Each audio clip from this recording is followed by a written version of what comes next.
subscribe now and press the bell icon. Never miss an update. कई लोग कहते हैं कि हमें गुस्सा बहुत आता है, बहुत सोचते हैं कि गुस्सा न करें, पर हर बार फेल हो जाते हैं। कस्में भी खाते हैं कि अब कभी गुस्सा नहीं करेंगे, पर फिर भी बहुत गुस्सा आता है। क्रोध एक ऐसी चीज है जो आपके प्यारे से प्यारे रिश्ते में भी जहर भर सकता है। क्रोध सबसे पहले आपके मन में जहर भरता है, आपकी जिंदगी में जहर भरता है, आपकी पूरी दुनिया में जहर भर जाता है। जो इंसान क्रोध करता है वो क्रोध करने से पहले भी दुखी रहता है, क्रोध करते समय भी दुख को पाता है और क्रोध करने के बाद भी दुखी होता है। कभी विचार करके देखना, क्या आपको क्रोध करने से कभी खुशी मिली, सुख मिला?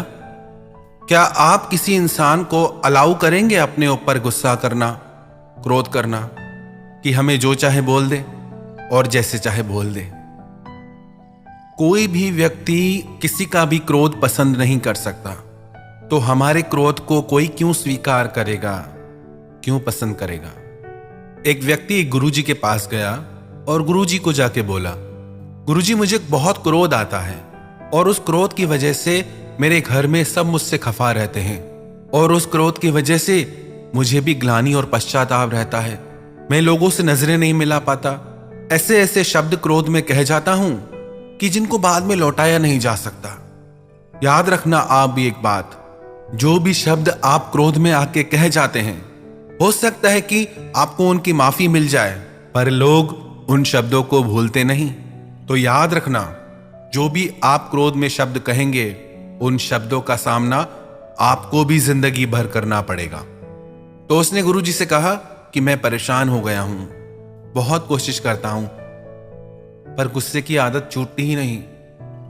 गुरुजी ने कहा, एक काम करो, जब भी तुम्हें गुस्सा आए ना, तो बस एक बात याद रखना कि गुस्सा मैं करूंगा, पर कल, आज नहीं करूंगा।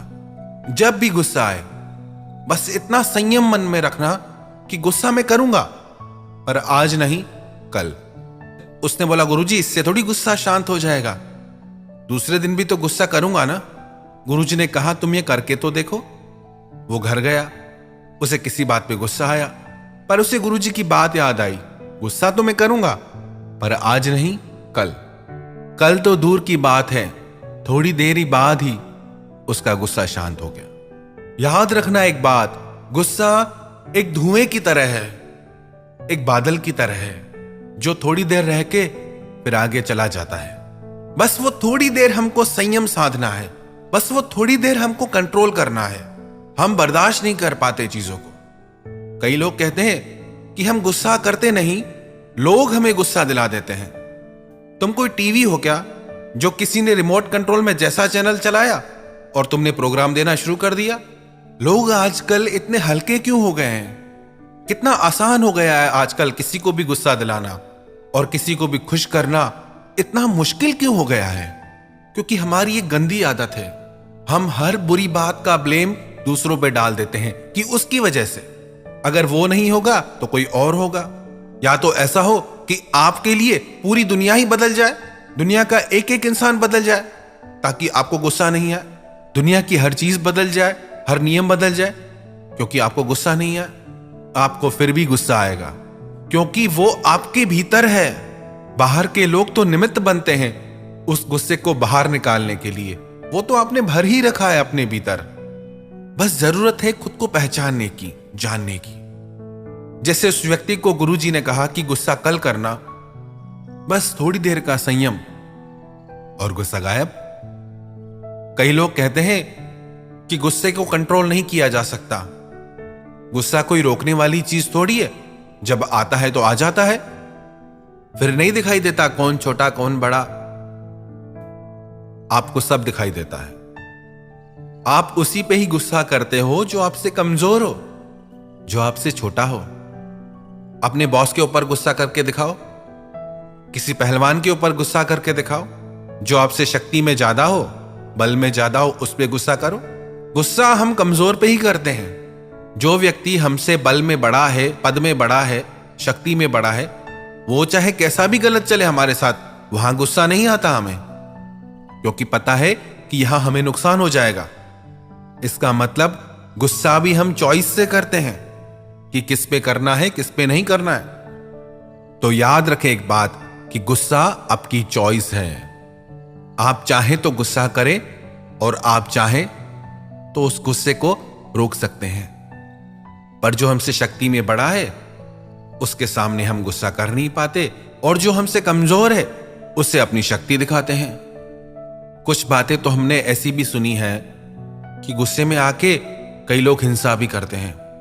कई पति लोग अपनी पत्नियों पे हाथ उठाते हैं। कितनी गलत बात है। जो व्यक्ति अपने ही परिवार के सदस्यों पे हिंसा करे उसे मनुष्य कैसे कहा जाएगा। हमारी एक प्रार्थना सभी माताओं बहनों से है, आप भी अपने जीवन में हिंसा का विरोध कीजिए। चुप करके मत सहिए। जब आपके साथ पहली बार ऐसा हो तभी रोक दीजिए, इससे आदत मत बनने दीजिए। अपनी शक्ति आप खुद बनिए। ऐसी बहुत बातें सुनते हैं, बहुत माताओं बहनों पे अत्याचार भी होता है। इस इंतजार में मत बैठे रहिए कि कोई आएगा आपकी रक्षा के लिए। सबसे पहले आप खुद की रक्षा खुद करना सीखिए। पहली बार में ही विरोध कीजिए, रोकिए कि नहीं, ये चीज हम नहीं सहेंगे, हम हिंसा नहीं सह सकते।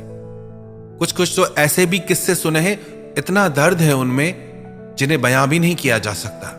कैसे लोग इतने निर्दयी हो सकते हैं। तो आप इस चीज का विरोध कीजिए, इसे सहिए मत। क्रोध एक ऐसी अग्नि है जो सिर्फ क्रोध करने वाले को नहीं, उसकी पूरी दुनिया को जला डालती है, उसके पूरे परिवार को जला डालती है। क्रोधी इंसान के साथ रहना साक्षात नरक में रहने के समान है। एक घर में एक सास अपनी बहू पे बहुत क्रोध करती थी, बहुत गुस्सा करती थी। बहू बेचारी चुप करके सब सहती थी, पर वो बहुत परेशान और दुखी रहने लगी। सोचने लगी, आखिर कब तक सहूंगी मैं, कब इन बातों का अंत होगा। एक दिन उसके शहर में एक महात्मा आए। उसने महात्मा को सारी बात बताई। महात्मा ने कहा कि जब तुम्हारी सास तुम पे गुस्सा करे ना, तो तुम उसकी वो आवाज रिकॉर्ड कर लेना, और जब भी वो दूसरी बार गुस्सा करने लगे, क्रोध करने लगे, तो उसकी वो रिकॉर्डिंग उसके सामने चला देना। वो बोली ठीक है। उसने वैसा ही किया। उसकी सास ने जैसे ही गुस्सा किया, उसने सारी रिकॉर्डिंग कर ली। दूसरी बार जैसे ही उसकी सास गुस्सा करने लगी, उसने वो रिकॉर्डिंग चला दी। उस आवाज को सुनकर उसकी सास को बहुत अजीब लगा। उसने अपनी बहू से पूछा, ये कौन है? इतनी गंदी आवाज, इतने गंदे गंदे शब्द कौन बोल रहा है? किसकी आवाज है? इतने गंदे शब्द हैं, मेरे कानों में चुभ रहे हैं। कौन है ये? मुझे क्यों सुना रही है ये?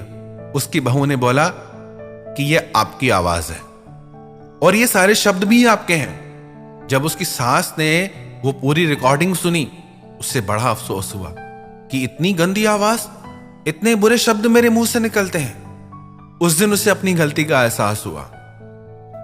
रिश्ता चाहे कोई भी हो, सास बहू का, पति पत्नी का, पर जहां क्रोध आ जाता है वहां खटास आ जाती है, वहां लोग खुश नहीं रह पाते। कई लोग कहते हैं फिर तो हम किसी को कुछ कहें ही नहीं, जिसको जैसे मर्जी करने दे, बच्चों को भी कहना छोड़ दे। नहीं, परमात्मा ने आपको विवेक दिया है। बातों को समझें कि कौन सी बात किस विषय में की जा रही है। यह बात खास करके उन लोगों के लिए है जिनके जीवन में क्रोध की वजह से जहर भर गया है। यदि आपके बच्चे गलत रास्ते पे जाते हैं तो आपका फर्ज है उन्हें समझाना।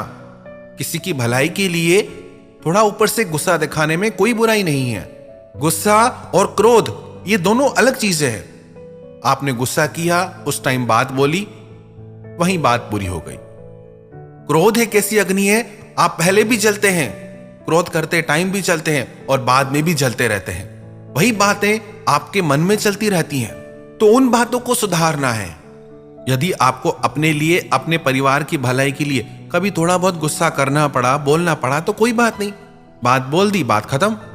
पर उन बातों को दिल में बिठा के मत रखिए, उसको क्रोध की अग्नि मत बनाइए। बातें बोल के आगे बढ़ जाइए। न आप किसी का क्रोध सह सकते हैं, न कोई आपका क्रोध सहना पसंद करेगा। तो क्यों आपने इस जहर को अपनी जिंदगी में पाल रखा है? और जितना इस बीमारी को पालेंगे ये उतना बढ़ती जाएगी। फिर आप खुद का भी दिल दुखाएंगे, अपने परिवार वालों का भी दिल दुखाएंगे, खुद की नजरों से भी गिर जाएंगे और सबकी नजरों से भी गिर जाएंगे। तो छोड़िए इस बीमारी को। जब भी गुस्सा आए ना तो याद रखना ये बात कि आज नहीं कल करेंगे। बस वो थोड़ी देर का संयम आपके मन से उस क्रोध की अग्नि को शांत कर देगा। थोड़ा तो संयम रखना सीखिए, थोड़ा तो अपने जीवन को संवारना सीखिए।